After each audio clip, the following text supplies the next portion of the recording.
Good afternoon, everybody. Thank you so much for coming. Senator McKinney and I wanted to have you here to sort of share with you some news. What I mean by that is last week there was a lot of talk, needless to say, with regard to ethics, the ethics reform package and its fate. Well, Senator McKinney and I are here to say enough of the talk, let's do some action. You have within your packets an amendment by Senator McKinney and myself on behalf of our respective caucuses that contain the 9 ethics proposals that all caucuses and the governor had narrowed down as those areas of consensus. You know, what I mean by that is there were many other ethical proposals put forth by all 4 caucuses, including the governor. When the staffs of all 4 caucuses and the governor met, they narrowed it down to these 9 areas of consensus. With that, we have proposed this amendment, and both Senator McKinney and I stand ready, willing, and able at the first opportunity presented by a germane bill in the House or when in accordance with the rules of the Senate, to offer this amendment, to make no mistake about it, that if we're going to talk about ethics, we're ready. We're ready to take action, not just talk about it. The proposal before you is something that isn't new. It is something that you've all heard about before. In particular, of course, we have pension revocation.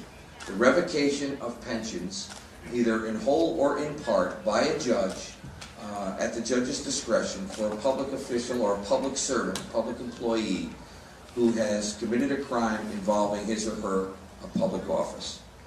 We have failure to report a bribe, not only a bribe made to the public servant, be that the state employee and or public official, but also if someone witnesses a bribe. And that the standard being a very common standard in the law, if one knows or should have known that a bribe is being offered. That's a reasonable standard. It is a well-proven standard in our law, and that is the standard we apply with regard to witnessing a bribe. Campaign solicitations, again, it bars chiefs of staff of legislative caucuses from soliciting any campaign contributions from the caucus staff that they are in charge of. It bars the chief of staff of the governor and lieutenant governor from soliciting contributions from members of their respective staff, and including commissioners and deputy commissioners. It requires mandatory ethics training for newly elected legislators starting no later than December 2010.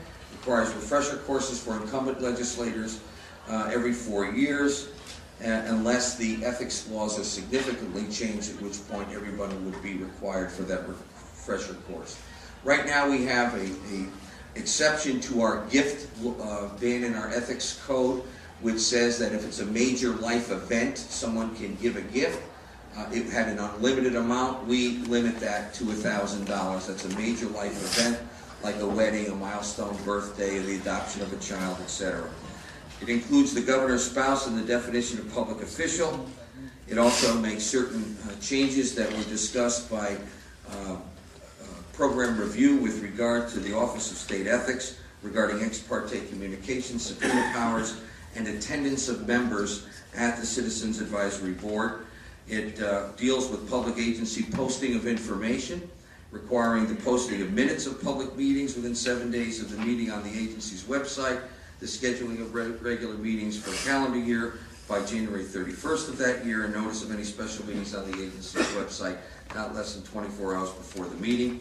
And it also conforms our ethics laws to the contracting provision by prohibiting a state contractor for 1 year from offering employment to a state official or employee who participated in a significant way in the awarding of the contract to the state contractor. This isn't just bullet points, it is an amendment. It is an amendment that myself and Senator McKinney are prepared to offer in the House or the Senate the earliest possible time. If our colleagues in leadership on the other side of the aisle wish to offer it first, that is fine. We have no pride in authorship with regard to that. Let them do it first. Just let's get it done. Stop the rhetoric. Stop the finger pointing.